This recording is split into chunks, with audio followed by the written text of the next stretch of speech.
토미 워커가 작사 작곡한 내 이름 아시죠? 라고 하는 찬양이 있습니다. 오늘 예배 후에 함께 부를 찬양입니다. 이 토미 워커가 내 이름 아시죠? 라는 가사의 제목은 이렇습니다. 나를 지으신 주님, 내 안에 계셔 처음부터 내 삶은 그의 손에 있었죠. 내 이름 아시죠? 내 모든 생각도 내 흐르는 눈물 그가 닦아주셨죠. 귀한 유명한 찬양입니다. 이 토미 워커가 이 내 이름 아시죠? 라는 찬양을 작사 작곡한 계기가 있습니다. 토미 워커가 필리핀 땅에 선교를 하면서 고아원을 방문한 적이 있었답니다. 그 고아원에 수많은 아이들이 있는데 한 아이가 와서 토미 워커에게 이런 질문을 하더라 합니다. 아저씨, 내 이름 아세요? 내가 내 이름을 어떻게 알아? 내 이름이 뭔데? 제 이름은 제니예요. 그 다음 날이 됐는데 또 와서 이 제니가 찾아와서 그러더라 합니다. 아저씨, 내 이름 아세요? 내 이름 제니지. 그 다음 날이 됐는데도 아저씨, 내 이름 아세요? 계속 묻더라는 겁니다. 알고 봤더니 이 제니라고 하는 아이는 태어나면서 부모님에게 버림받은 아이였습니다. 그리고 그 누구도 이 아이의 이름을 불러준 적이 없었다 합니다. 이 아이는 아저씨, 제 이름은 제니예요. 내 이름을 아세요? 아저씨, 내 이름을 아세요? 이렇게 계속해서 말했던 것은 저에게 관심을 주세요. 저에게 사랑을 주세요. 이 말을 하고 싶었던 것입니다. 이 토미 워커가 이런 경험을 통해서 또한 자기가 가수 생활을 하다가 무명 시절을 겪었다 합니다. 그 누구도 자기를 불러주지 않도록 하는 거예요. 그때 이사야 49장 16절의 말씀을 통해서 이 토미 워커가 은혜를 받았답니다. 하나님의 손바닥에 우리의 이름을 적어 놓으셨다는 그 말씀에 은혜를 받은 겁니다. 그래서 그 가사와 또 그 작곡을 필리핀에서 벌어졌던 일과 자기 인생에 벌어졌던 일을 합하여서 내 이름 아시죠? 이 찬양의 가사를 지었던 것입니다. 한 사람의 이름을 불러주고 한 사람의 이름 불러주는 것을 듣는 것이 얼마나 중요한지 모릅니다. 오늘 성경에 한 사람의 이름을 불러주시고 이름을 바꿔주신 그런 역사적인 사건이 말씀 가운데 나와 있습니다. 우리 주님과 베드로와의 만남 속에서 이름을 불러주시죠. 그리고 그의 이름을 바꿔주십니다. 이 베드로에게는 형제 안드레가 있었습니다. 이 안드레는 본래 요한복음에 따르면 세례 요한의 제자였습니다. 그런데 세례 요한이 보라 세상 죄를 지고 가는 하나님의 어린 양이로다 예수님을 메시아로 밝히지 않습니까? 그때 안드레가 자기의 스승을 바꿉니다. 지금까지는 세례 요한을 따랐지만 이제 메시아이신 예수님을 따르는 제자가 된 것입니다.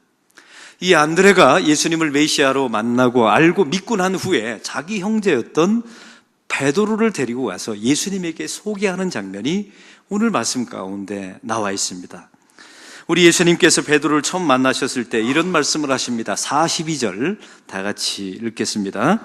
데리고 예수께로 오니 예수께서 보시고 이르시되 내가 요한의 아들 시몬이니 장차 게바라 하리라 하시니라. 게바는 번역하면 베드로라. 아멘. 다짜고짜 우리 예수님께서 그 베드로의 이름을 바꾸어 주십니다. 우리 예수님께서 요한의 아들 시몬이라고 이름을 불러주시죠. 그의 과거를 알고 계신다는 뜻입니다. 그리고 장차 게바라하리라 베드로라는 이름을 지어주시면서 내가 너의 미래를 알고 있다. 이 말씀을 하고 있는 것입니다. 이 말씀을 이해하려면 당시 고대 근동의 문화 한 가지를 알아야 합니다. 이스라엘 백성들은 아람어를 쓰지 않았습니까? 이들을 셈족이라고 말합니다. 이 셈족의 문화 가운데 누군가가 이름을 지어주면 두 가지 의미를 가지고 있다는 겁니다. 첫 번째는 소유권이라는 거예요. 당신은 이제부터 내 것입니다. 이런 뜻이고요. 두 번째는 통치권이라는 겁니다. 내가 이제부터 당신을 다스릴 것입니다. 이 말을 하고 싶었던 겁니다. 우리 예수님께서 베드로 이 시몬이라는 사람을 만났을 때 이제는 너는 나의 것이다. 그리고 내가 너를 평생 만들 것이다. 내가 너를 지배할 것이다 라고 약속의 말씀을 주신 것입니다. 이게 바로 오늘 본문에 시몬이라는 사람의 이름을 바꾸어 주신 이유입니다. 저한테는 결혼 전에 사랑했던 2명의 여인이 있었습니다. 지금도 그 2명의 여인을 여전히 사랑합니다. 첫 번째 여인은 제 어머니고 두 번째 여인은 제 아내입니다. 근데 제가 제 아내와 교제할 때 제가 마침 이 본문을 가지고 성경 공부한 적이 있었어요. 이 셈족의 전통을 제가 알았잖아요. 제 아내의 이름은 박은순입니다. 은혜 은자, 착할 순이더라고요. 근데 이 셈족의 전통에 따라 제가 거룩한, 그래도 영적으로 우리는 이스라엘의 후예 아닙니까? 영적인 후손 아닙니까? 그래서 제 아내의 이름을 바꿔줬어요. 앞으로 은순이라 하지 말고 한나라 하라. 제가 제 아내의 이름을, 별명을 지어준 거예요. 한나라고. 왜냐하면 여러분, 한나가 누구입니까? 사무엘의 어머니로서 기도의 여인이 아니었습니까? 그래서 그런 여인이 됐으면 좋겠다, 저의 배우자는 그런 사람이 됐으면 좋겠다 해서 한나라는 이름을 지어준 겁니다. 여러분, 그런데 여기는 2가지 의미가 있었어요. 이제부터는 당신은 내 것입니다. 그 말은 하지 않았지만 그런 의미가 있었고, 2번째가 중요합니다. 이제부터는 내가 당신을 다스릴 겁니다. 이 말 뜻은 못 알아들었더라고요. 근데 이 한나라는 이름을 가진 후에 제 아내는 지금도 저보다 기도 생활을 많이 합니다. 이 이름이 참 중요한 것 같습니다. 바로 나의 소유권과 통치권을 주장하는 것이 이름을 바꾸어 준다는 의미였던 것입니다. 그러면 오늘 성경에 나와 있는 이 베드로의 본래 이름은 시몬이었습니다. 시몬의 이름의 뜻은 듣는다라는 뜻을 가지고 있어요. 한번 따라해 봅시다. 듣는다. 참 이름이 좋죠? 사람의 말을 잘 듣는다. 하나님의 음성을 듣는다. 이 아버지, 베드로의 아버지 요한이 아들을 낳으면서 너는 누군가의 말을 잘 들었으면 좋겠다, 이런 뜻으로 시몬이라고 이름을 지어준 겁니다. 그런데 이 시몬이라는 이름의 영적인 의미는 따로 있었습니다. 이건 이 아버지가 눈치를 못 챈 거예요. 시몬은 구약의 시므온에서 나온 이름이었습니다. 여러분 알다시피 시므온은 누구입니까? 야곱의 12아들 중에 2번째 아들의 이름이 시므온입니다. 그 시므온에서 신약의 시몬이 나온 거예요. 이 시몬이 관련된 사건이 있었습니다. 이 야곱의 자녀 가운데 딸 디나가 있었습니다. 유일한 외동딸이었습니다. 근데 그 딸이 히위의 족속 세겜이라는 아들에게 강간을 당하고 맙니다. 이 세겜에게 이 어려운 아주 치욕적인 일을 당하게 된 것이죠. 이때 시므온과 레위가 함께 세겜을 찾아갑니다. 그래서 이런 거래를 합니다. 내 여동생의 치욕을 보였으니까 내가 너희들에게, 세겜 너에게 나의 여동생 디나를 주겠다고, 그 대신 약속을 한 가지 하라고 말합니다. 바로 그것이 할례를 하면 내 여동생 디나를 주겠다라고 약속을 하죠. 세겜이 이 말을 듣고 자기 모든 족속의 남자를 다 할례를 시킵니다. 그런데 이게 웬일입니까? 그 밤중에 시므온이 할례를 한 그 백성의 모든 남자를 다 죽입니다. 자기 여동생의 원수를 갚아버린 것입니다. 사랑하는 성도 여러분, 여기에 엄청난 문제가 있다는 사실을 알고 있죠? 할례라는 것은 본래 어디에 써먹는 겁니까? 내가 하나님의 백성이라는 징표 아닙니까? 거룩한 하나님의 백성이라는 하나님의 상징인데 그것을 사람을 도륙하는데 이 시므온이 사용해버리고 만 것입니다. 그의 아버지 야곱이 죽으면서 시몬에 대한 다음과 같은 유언을 하게 됩니다. 창세기 49장 5절입니다. 제가 읽겠습니다. 시몬과 레위는 형제요, 그들의 칼은 폭력의 도구로다. 이 칼은 폭력의 도구라고 그들을 저주합니다. 그리고 말합니다. 분노와 혈기의 사람으로 너희는 저주를 받을 것이다. 아버지가 자식들에게 이 유언을 남겨요. 사실은 이것은 야곱의 유언이 아니라 하나님 아버지의 유언이었던 것입니다. 하나님 아버지의 예언이었던 것이죠.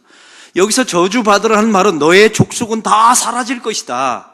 이 시므온 지파는 사라져버릴 것이라는 하나님의 사실은 심판이었던 것입니다. 그런데 놀라운 사실은 이 시므온 지파가 사라지질 않아요. 가나안에 입성했을 때 시므온 지파가 끝까지 살아남습니다. 그 이유가 뭐냐면 성경에 분명히 나와 있죠. 유다 지파 안에 시므온 지파가 속하게 됩니다. 그 유다 지파가 누구의 지파입니까? 이 땅에 오실 예수 그리스도가 오실 지파예요. 그들은 분명히 칼의 도구였습니다. 분노와 혈기의 사람이었죠. 하나님께서 주신 거룩한 상징을 사람을 죽이는 데 써먹었던 시몬이었습니다. 근데 그들을 하나님께서 살리시는데 유다 지파, 예수 그리스도에게 속하게 될 때 하나님께서 그 백성들을 살려내신 것입니다. 할렐루야. 사랑하는 성도 여러분, 저와 여러분도 시몬 같은 사람 아닙니까? 칼의 사람이었죠. 하나님께서 우리에게 주신 직분이라는 생명이라는 고귀한 선물을 가지고 누군가를 폄하하거나 누군가를 징벌하는데 우리가 사용한 적은 없습니까? 우리가 혈기와 우리가 다툼과 우리가 분노를 통해서 하나님의 영광을 가린 적은 없습니까? 우리가 현대판 시몬이라는 사실을 성경은 우리에게 말씀하고 싶은 것입니다. 그런데 오늘 성경에 시몬을 만난 예수님을 보십시오. 내가 요한의 아들 시몬이니, 과거를 말한 겁니다. 그러나 장차 게바가 되리라 라고 말씀하십니다. 이것은 이 시몬의 미래를 말씀하신 겁니다. 여기서 게바라는 말은 아람어입니다. 이 말을 헬라어로 번역하면 페트로가 됩니다. 이걸 베드로라고 말하죠. 이 뜻은 반석, 돌이라는 뜻입니다. 한번 따라 봅시다. 반석, 돌, 이런 의미를 가지고 있어요. 과거의 시몬은 지금까지 잘 듣는 사람이었습니다. 그러나 우리 주님께서 시몬을 만나는 순간에 너는 이제부터 누군가의 말을 잘 듣는 수준에서 넘어서라. 그리고 누군가의 인생과 하나님의 교회의 기초 같은 사람이 되어라. 누군가의 인생을 허물어져가는 인생을 떠받쳐주는 반석 같은 인생이 되라고 우리 주님께서 이 시몬의 인생을 축복하신 것입니다. 과거의 시몬은 칼의 사람이었습니다. 그리고 분노와 혈기의 사람이었죠. 그러나 이제는 내가 너를 축복하나니, 너와 함께 하나니, 너는 하나님의 교회의 반석 같은 사람, 주춧돌 같은 사람이 되라고 우리 주님께서 이름을 바꾸어 주신 것입니다. 이 전체 말씀을 통해서 우리 주님이 말씀하고 싶은 것입니다. 바로 우리의 과거를 아신다는 것이죠. 그 주님께서 우리의 과거, 시몬이었던 과거를 다 알고 계십니다. 그럼에도 불구하고 우리 주님께서 우리를 지명하십니다. 내가 너를 지명하여 불렀나니 너는 내 것이라. 내 손바닥에 너의 이름을 새겨 놓았노라. 주께서 말씀하십니다. 거기는 두 가지 의미가 있습니다. 이제부터는 너는 나의 소유다라는 것을 말씀하고 싶은 거고요. 두 번째는 이제부터는 내가 너를 다스릴 것이다. 이 말의 뜻은 이런 거예요. 내가 너를 기어코 베드로로 반석으로 만들어낼 것이다. 할렐루야. 이런 약속이었던 것입니다. 오늘 성경에 보니까 그러면 이 시몬을 우리 예수님께서 베드로라고 이름을 바꾸셨죠. 그러면 반석으로 금방 살아낼 수 있는 것입니까? 이름만 바꾸면 칼의 도구였던 사람, 분노와 혈기였던 사람이 갑자기 반석 같은 역할, 그런 삶을 갑자기 바뀌는 경우가 있던가요? 없습니다. 이름을 바꿔줬지만 이 베드로의 인생은 여전히 시몬으로 살아갑니다. 여러분, 예수님과 공생애를 함께 보냈던 이 베드로의 인생을 보십시오. 변화산에서 주님, 여기서 초막셋을 짓겠습니다라고 아주 허황된 말을 합니다. 다른 사람을 다 부인할지라도 나만큼은 예수님을 부인하지 않겠습니다. 이름은 바뀌었으나 그의 인생은 아직도 시몬의 인생을 살고 있어요. 예수님을 믿고 예수님을 만났지만 말이죠. 그리고 예수님을 모른다, 부정하고 맹세하고 저주하면서 예수님을 떠나가지 않습니까? 이름은 바뀌었으나 그의 이름은 아직도 시몬인 겁니다. 성경에 보면 참 신기한 장면이 있어요. 우리 예수님께서 하루는 제자들에게 묻습니다. 사람들이 나를 누구라 하더냐? 모세라 하더이다, 엘리야라 하더이다 라고 말하다가 우리 예수님에게 베드로에게 묻습니다.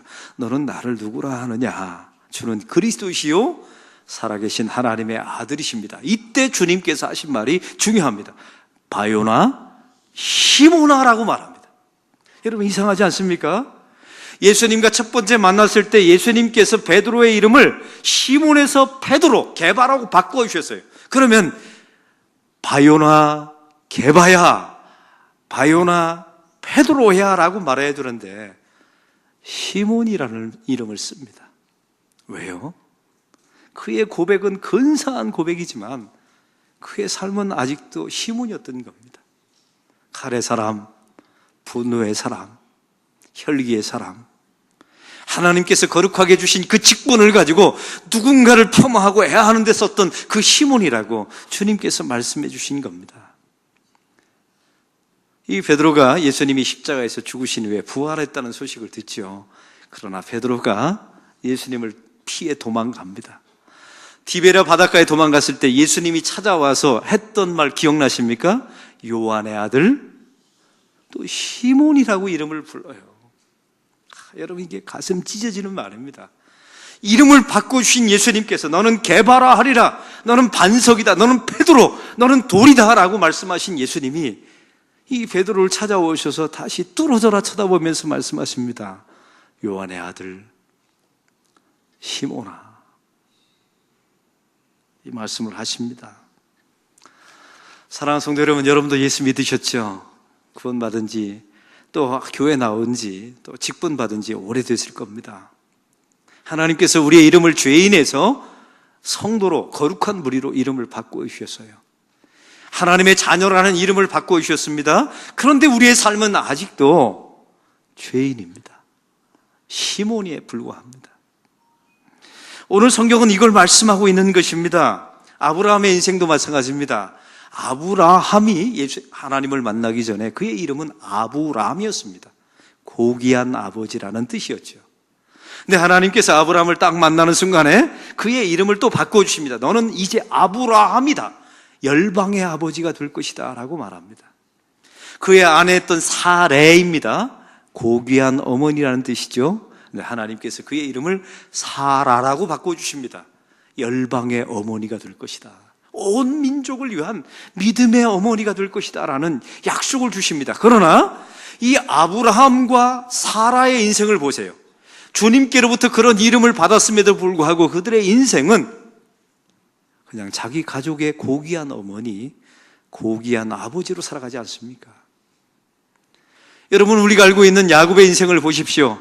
그 야곱은 속이는 자, 남의 발 뒤꿈치를 잡는 자, 이런 이름의 뜻입니다. 야복 강가에서 우리 하나님께서 그와 씨름하다가 그에게 새로운 이름을 주십니다. 이스라엘이 하라, 하나님과 겨루어 이겼다라는 이름을 주세요. 그런데 야곱의 인생은 이스라엘로 삽니까? 야곱으로 삽니까? 야곱으로 살아요. 그 다음에 성경을 보면 이건 하나님과 겨루어 이긴 하나님의 백성이 아닙니다. 남의 발등꿈치를 잡는 자, 속이는 자로 여전히 살아갑니다. 저는 이사야 43장 1절의 말씀을 굉장히 좋아합니다. 야곱아, 너를 창조하신 여호와께서 이제 말씀하시느니라. 이스라엘아, 너를 조성하신 자가 이제 말씀하시느니라. 너는 두려워하지 말라. 내가 너를 구속하였고 내가 너를 지명하여 불렀나니 너는 내 것이라. 참 이상한 것은 두 가지 이름을 동시에 불러요. 야곱이라고 부르고 이스라엘이라고 부릅니다. 사랑하는 성도 여러분, 우리의 인생도 마찬가지예요. 우리는 죄인, 이런 이름과 더불어 하나님의 자녀, 성도 거룩한 무리라는 이 두 가지 이름을 가지고 이 땅을 살아가게 됩니다. 이 베드로처럼 말이죠. 그런데 오늘 성경에 우리가 주목해 보아야 할 단어가 있습니다. 하나님께서 이 베드로를 시몬을 베드로, 게바라고 바꿔주셨지만 여전히 시몬으로 사는 이 베드로에게 주님께서 희망 한 가지를 주십니다. 오늘 짧은 성경의 말씀에 보면요, 반복돼서 나오는 단어가 있어요. 그게 보고라는 단어입니다. 한번 따라해 봅시다. 보고.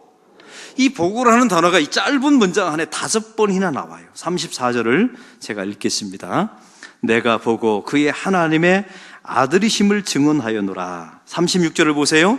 예수께서 건의심을 보고 말하되, 세례의 요한이 예수님을 보았다라는 뜻이에요. 그런데 이상한 것은 이 세례 요한이 예수님을 보고라는 단어에는 호라오라고 하는 헬라어를 씁니다. 이것은 그냥 관심을 가지고 무심히 보다라는 뜻이에요. 한번 따라해 봅시다. 관심을 가지고 무심히 보다.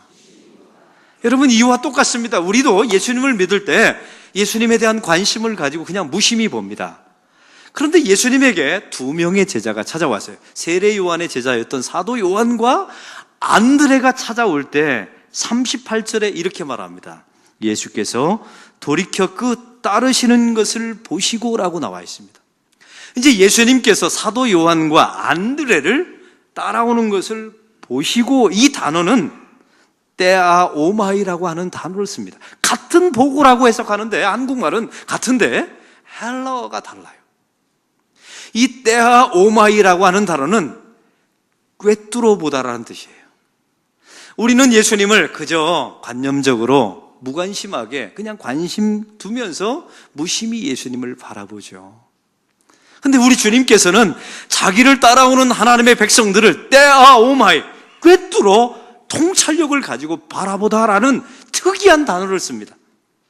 더 놀라운 사실은요, 42절에 이제 드디어 베드로가 예수님 앞에 안드레에 의해서 데려오지 않습니까? 42절 제가 읽겠습니다. 데리고 예수께로 오니 예수께서 보시고 이르시되, 이때 보시고는 또 다른 단어를 씁니다. 엠블레포라고 하는 유명한 헬라어를 씁니다. 이 말의 뜻은 신적인 통찰력을 가지고 꿰뚫어 보다라는 뜻이에요. 나의 온 마음과 나의 모든 전 영혼을 다하여 너를 바라본다라는 그 엠블레포라고 하는 단어를 사용합니다.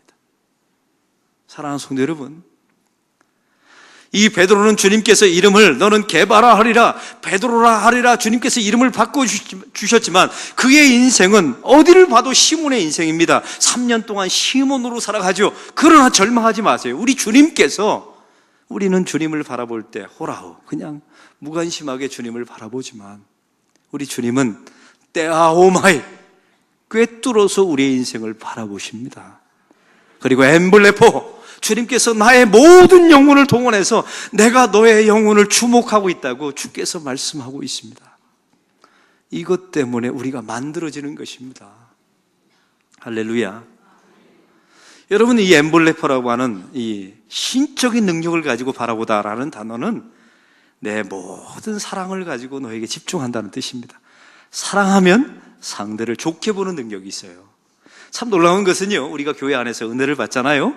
사랑을 하면 좋게 보는 능력이 막 올라갑니다. 근데 사랑이 떨어지거나 은혜가 떨어지면 좋게 보는 능력이 현저하게 떨어져요. 우리 교회는 지난주에 어려운 일이 있었습니다. 교회 건축을 이제 기공식을 했는데 옆에 있는 빌라가 이제 플랜카드를 만들었다 합니다. 이제 밖에다 건대요, 앞으로. 무슨 플랜카드인지 아시겠죠? 추측이 할 겁니다. 그래서 우리 교회 관계자가 그 옆에 있는 빌라 전체 대표를 아마 만나보셨나 봅니다. 그랬더니 다음과 같은 요구를 하셨답니다. 첫째는 6층 높이의 지금 건물을 3층으로 지어라. 두 번째, 지으려면 그 빌라를 다 안락교회가 부자교회니까 다 사라. 세 번째는 원래 법적으로 우리가 50cm 이 정도 떼면 되는데 100cm, 1m 이상 띄어라라고 무리한 요구를 했다는 겁니다. 이야기를 들으면서 우리가 얼마나 사실은 절망하고 염려가 되었는지 몰라요. 플랜카드 걸리면 안 그래도 우리 안락교회가 안락동에 좋은 이미지가 있는데 우리 교회는 어떻게 됩니까? 우리 건축위원회 장로님들 또 담임 목사인 제가 염려가 굉장히 많이 됐습니다. 사실은 속으로 괘씸하다. 우리가 이거 두드림센터 지으면 체육관도 지역 주민에게 우리가 오픈하고 카페도 싸게 해서 지역 주민의 놀이터가 되고 예식장에 무료 예식장 할 수 있도록 도와주고 어린이 도서관에 지역 주민 아이들이 와서 놀 수 있는 놀이터가 되는데 왜 우리 마음은 몰라줄까? 이런 괘씸한 마음이 있었어요. 그런데 오늘 본문을 준비하면서 은혜를 받으면 기도하면 상대방을 좋게 보는 이 블레포, 엠블레포의 영성을 달라고 제가 기도했죠. 근데 딱 두 가지 좋은 점을 발견했어요. 사실은 그분들은 자기 앞에 일조권을 다 가린 그 사람들에게는 이런 요구를 못했어요. 근데 교회한테는요, 우리는 일조권 가리진 않거든요. 그런데 우리한테 이렇게 들어줄 수 없는 무리한 요구를 했던 이유가 뭘까요? 우리 교회가 교회니까요. 우리를 굉장히 착하게 보더라고요. 세상 사람한테는 감히 이런 요구를 못해요. 근데 교회한테는 이런 요구를 하잖아요. 우리가 착해 보였나 봐요. 두 번째는 제가 너무 약간 기분 좋은데 우리 교회를 부자교회라고. 사실 우리 교회는 부자는 아니지만 우리 하나님이 부자이시잖아요. 할렐루야. 그래서 그 두 가지를 생각했더니 그냥 웃고 넘기자, 제가 이런 마음이 생겼습니다. 사랑하는 성도 여러분, 우리 하나님께서 시몬의 인생을 바라볼 때도 그렇지 않겠습니까? 이거 괘씸하다, 네가 어떻게 나한테 이렇게 배신하고 부정하고 맹세할 수 있느냐, 이런 마음 가질 수 있잖아요. 근데 주님께서 엠블레포, 자기의 모든 영혼을 동원해서 그 베드로를 바라보게 될 때 내가 너를 반드시 개바로 만들어낼 것이다. 나의 시선과 나의 이 엠블레포, 내가 너를 집중해서 바라보는 이 시선을 통하여 너를 반드시 반석으로 만들어낼 것이다. 주님께서 약속의 말씀을 주신 줄로 믿습니다. 그리고 정말로 이 시몬을 반석으로 만들어내십니다. 사도행전에 보면 이 시몬이 베드로가 되어서 베드로가 유대인 선교를 감당하지 않습니까? 더 놀라운 사실은요, 이제는 신약 성경에 베드로를 시몬이라고 부르지 않습니다. 베드로라고 부르죠. 이 베드로는 맨 마지막에 순교할 때 우리 예수님은 십자가를 바로 지고 죽으셨지만, 나는 시몬 같은 인생인데 주님께서 나에게 떼아오마이, 우리 주님이 나를 꿰뚫어 보셨기 때문에 오늘의 내가 있기에, 우리 주님께서 엠블레포, 당신의 온 영혼을 다해서 나를 바라보셨기 때문에 오늘의 내가 있기에 나는 십자가를 거꾸로 지고 죽겠습니다 하고 베드로는 순교했습니다. 그는 정말로 반석이 된 겁니다. 그의 노력으로 된 것이 아니라 이 하나님의 시선, 이 하나님의 영혼을 향한 뜨거운 사랑과 관심을 통해서 그를 정말로 반석으로 만들어내신 것입니다. 저는 오늘 설교의 제목이 너무 좋은 게 기어코, 한번 따라해 봅시다. 기어코 만들어내십니다. 이 은혜가 베드로에게만 있는 것이 아니라 저와 여러분의 인생 속에도 반드시 일어나게 될 줄로 믿습니다. 사도행전 1장 8절에 보면 이런 말씀이 있습니다. 오직 성령이 너에게 임하시면 너희가 권능을 받고 예루살렘과 온 유다와 사마리아와 땅끝까지 이르러 내 증인이 되라가 아니라 되리라라고 하십니다. 우리 하나님의 엠블레포, 우리 예수님의 떼아오마이, 바로 그것이 너희를 증인으로 만들어낼 것이라는 하나님의 약속입니다. 요즘 힘들고 또 혹시 시몬으로 살아가느라 지쳐있는 성도들 계십니까? 나는 이것밖에 안 되나?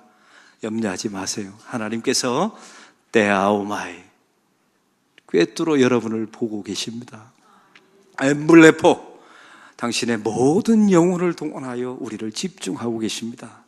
그리고 반드시 저와 여러분을, 오늘의 시몬을 미래의 개바로, 반석으로 만들어내실 것입니다. 그런 소망을 가지고 오늘 주의 은혜 가운데 사시는 저와 여러분이 되기를 축원합니다.